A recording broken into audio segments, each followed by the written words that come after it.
Você vive com uma pessoa folgada ou com um dependente de substância, pode ser de álcool ou outras drogas, alguém que tem sido um peso em sua vida e você deseja obter alívio? Vamos pensar sobre um conceito que pode ser praticado e assim surgir em você descanso quanto ao convívio com esse indivíduo que estressa. O alívio pode surgir ao aplicar esses passos em seus relacionamentos, nos quais você se responsabiliza exageradamente, em vez de se proteger e deixar que cada adulto assuma as responsabilidades pelas escolhas deles.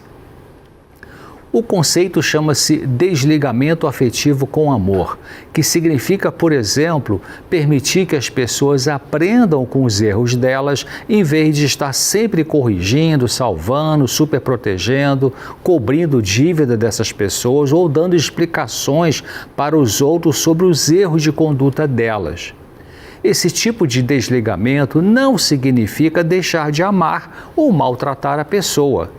Significa parar com a obsessão para estar consertando a vida dela.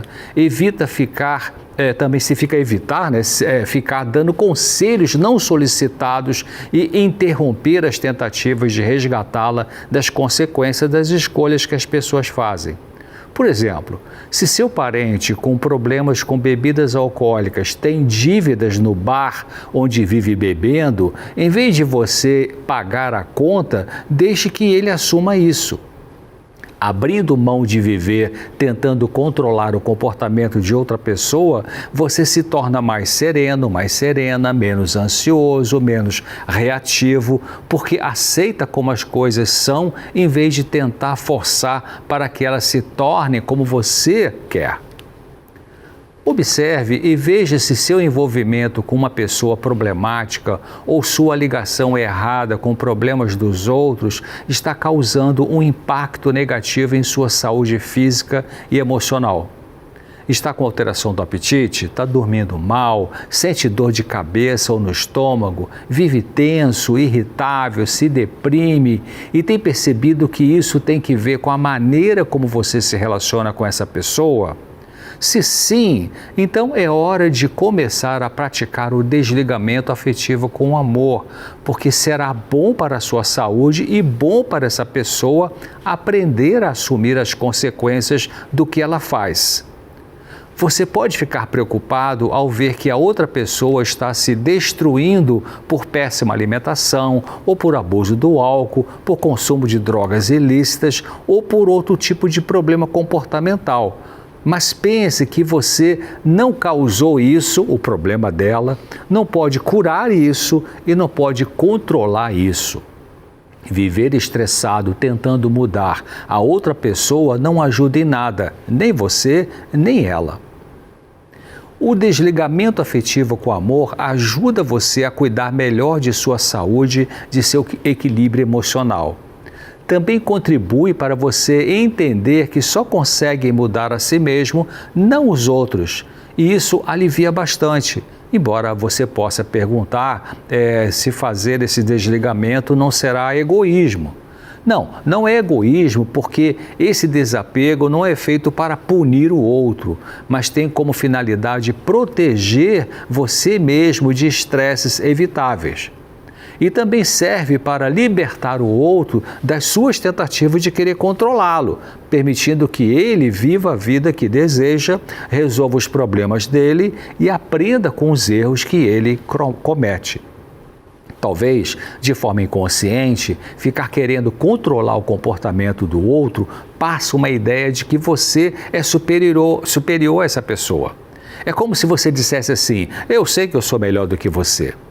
Essa atitude de olhar o outro como se estivesse abaixo de você não é legal para um relacionamento agradável. Sempre que você quer controlar uma pessoa, isso produz raiva nela e em você também.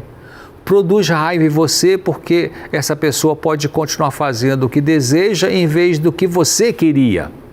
E raiva no outro porque você fica impedindo dessa pessoa ser ela mesma e ter a liberdade de ação. Adultos não querem ser tratados como crianças.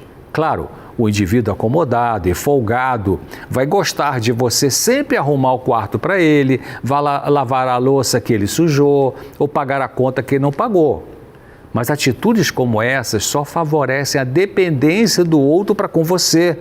Com o tempo, produz estresse na sua vida e alimenta a imaturidade dessa pessoa. Quando amamos uma pessoa adulta, precisamos deixar que ela siga na vida como ela quer, em vez de tentar exercer controle sobre ela, mesmo que ela esteja fazendo escolhas ruins para ela e praticando o que você não concorda. Mas lembre-se de que, ao mesmo tempo que você se afasta para deixar o outro viver, é este outro que precisa assumir as consequências das escolhas que ele faz, não você. Existem situações extremas em que precisamos tomar uma atitude para ajudar a pessoa. Por exemplo, quando ela tem uma depressão grave, com tentativa de suicídio, ou quando ela está numa crise esquizofrênica aguda, ou numa crise eufórica do transtorno bipolar. Aí é diferente. Esses casos são mais extremos, e o que eu estou considerando aqui não são comportamentos assim graves.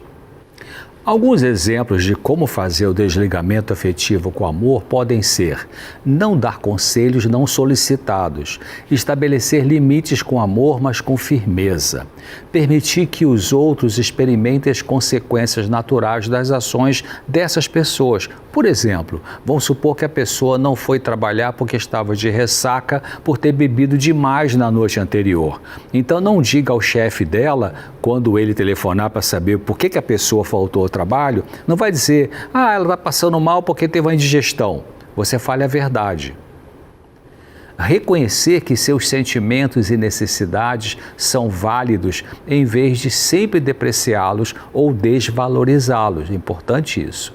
Também expressar suas próprias emoções e sentimentos, porque você tem direito de falar, desde que fale de forma educada, sem explosões verbais. Para fazer o desligamento afetivo com amor, não aceite a responsabilidade de consertar ou resolver os problemas de outras pessoas como se elas não pudessem fazer isso. Um exemplo, vamos pensar assim: um indivíduo está devendo uma prestação no crediário porque tem usado o dinheiro para comprar drogas. Não pague para ele a mensalidade. Não dê desculpas para o comportamento de outra pessoa. Outro exemplo, numa festa de aniversário ou num casamento, o seu familiar bebeu demais e fez vergonha. Não fique desculpando com os outros por causa disso. Você pode sugerir que as pessoas incomodadas façam contato com ele no dia seguinte, quando ele estará sóbrio, e fale sobre o que foi ruim do comportamento dele. Para evitar estresse por querer controlar tudo e todos, procure manter o foco no que você pode controlar, em vez de se preocupar ou pensar sobre o que os outros estão fazendo. Tire o foco do comportamento das outras pessoas. Também é importante não catastrofizar ou antecipar o pior resultado possível, ou seja, ficar pensando o tempo todo que vai surgir uma tragédia ou um acidente por causa do que o outro faz. Claro, você precisa proteger seu patrimônio, seus filhos pequenos, sua própria vida e segurança. Não permita ou faça coisas que os outros podem razoavelmente fazer por si mesmos. Deixe adultos lavarem a louça que sujaram, arrumar o quarto deles, chegar na hora dos compromissos sem você ficar em cima o tempo todo gritando ou criticando pelo atraso ou pelo relaxamento. Claro, você vai cuidar da sua casa para que ela não vire uma bagunça pela irresponsabilidade do outro. Nesse caso, coloque limites, como eu comentei antes. Caso você tenha tendência de agir sempre salvando os outros de uma forma ruim para todos, mesmo na intenção de ajudar, pense no seguinte: abra seu coração para alguém competente que pode lhe dar apoio em seu desabafo, porque recebendo o apoio de outra pessoa, profissional ou não, ajuda bastante. Lute contra o pensamento de que desligar-se com amor é ser cruel. Muitas vezes é o oposto, porque só quando você se afasta e deixa o outro assumir as consequências das escolhas dele, é que você consegue viver a sua vida melhor e permanecer com essa pessoa. Se você se mantiver super protegendo o outro e querendo mudá-lo, isso prejudicará seu relacionamento, sua saúde, produz ressentimento, culpa e frustração. Por que ressentimentos? Bom, porque você pode se esforçar, né? Você se esforça para ajudar a pessoa que nesse momento não valoriza a sua ajuda ou não quer a sua ajuda, ela não muda para melhor e isso acaba produzindo ressentimento em você. Por que culpa? Bom, porque você pode se sentir culpado por estar tentando controlar o incontrolável, que é o comportamento de uma outra pessoa adulta. E pode sentir falsa culpa, que é resultado do pensamento de que o erro da outra pessoa poderia ser evitado se você a conseguisse controlar bem, enquanto que, na verdade, ela fez o que fez porque foi uma escolha dela sobre a qual você não tem poder, por isso não tem culpa. Se você se mantiver super protegendo o outro e querendo mudá-lo, isso prejudicará seu relacionamento, sua saúde e, além de produzir ressentimento e culpa, acaba causando frustração porque o outro não vai mudar quando você quiser, por mais que você se esforce e o trate bem. Ele só mudará quando ele quiser e fizer alguma coisa nesse sentido. Então, procure pensar no seguinte: viva e deixe viver. Bom, por hoje é isso. Eu aguardo você aqui no próximo episódio do Claramente e lembre-se disso, né? Pense nessa questão. Nós não conseguimos controlar uma outra pessoa. Eu estou falando de pessoas adultas, então se você convive com uma pessoa adulta complicada, seja porque usa álcool, bebida alcoólica de forma inadequada, seja porque é dependente químico de outra droga, e vive criando problemas, aprenda a não assumir o que essa pessoa precisa assumir, para que ela então aprenda e abra os olhos e pense, eu vou querer continuar essa vida ou não. Mas se você sempre fica cobrindo, então ela vai se acomodar nessa situação. Bom, espero você aqui no próximo Claramente. Até lá, paz, luz e forças do seu Jesus.